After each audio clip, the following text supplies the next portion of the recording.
the pace when I'm running. I always take what I want and I always give it 100. Don't need a bank, no I'm funded. Nasional dilaksanakan di semua sekolah, madrasah, dan program pendidikan kesetaraan. Sampel peserta didik yang mengikuti asesmen nasional dipilih secara acak, sedangkan kepala satuan pendidikan serta guru seluruhnya akan berpartisipasi. Bagaimanakah mekanisme kepesertaan tersebut dalam implementasi? Peserta didik akan mengerjakan 4 instrumen: asesmen literasi membaca, survei karakter, asesmen numerasi, serta survei lingkungan belajar. Peserta didik jenjang pendidikan dasar dipilih secara acak oleh Kemdikbud dengan jumlah maksimal 30. Sementara untuk jenjang pendidikan menengah dipilih secara acak dengan jumlah maksimal 45 murid. Masing-masing jenjang memiliki 5 orang peserta cadangan. Apabila ada peserta utama yang berhalangan melaksanakan asesmen nasional, maka satuan pendidikan harus sudah menginformasikan penggantian peserta utama dengan peserta cadangan selambat-lambatnya 1 hari sebelum hari pelaksanaan. Peserta cadangan yang terpilih harus menyelesaikan keempat jenis instrumen secara lengkap sesuai jadwal yang telah ditentukan. Kementerian Pendidikan dan Kebudayaan tidak menyediakan jadwal asesmen susulan. Peserta yang tidak hadir pada hari pelaksanaan tidak diberikan kesempatan untuk melakukan susulan dan datanya tidak diikutkan dalam penentuan hasil satuan pendidikan.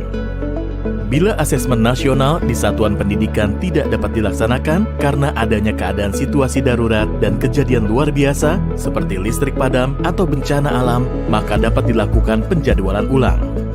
Terkait pelaksanaan survei lingkungan belajar oleh guru dan kepala satuan pendidikan, beberapa hal perlu diperhatikan. 1. Seluruh kepala satuan pendidikan dan guru yang terdaftar di Dapodik atau EMIS dan mengajar di satuan pendidikan tersebut akan menjadi peserta dalam survei lingkungan belajar.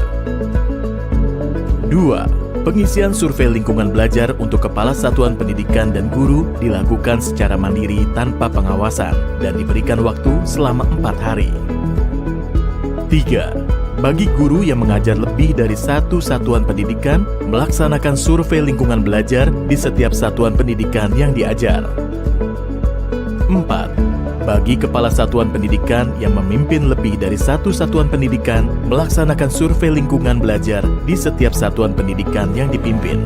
Apabila kepala satuan pendidikan yang berperan sebagai guru, maka akan mengisi survei lingkungan belajar baik sebagai kepala satuan pendidikan maupun sebagai guru. Sangat penting bagi setiap satuan pendidikan mendapat potret yang utuh mengenai kondisi pendidikan yang sebenarnya.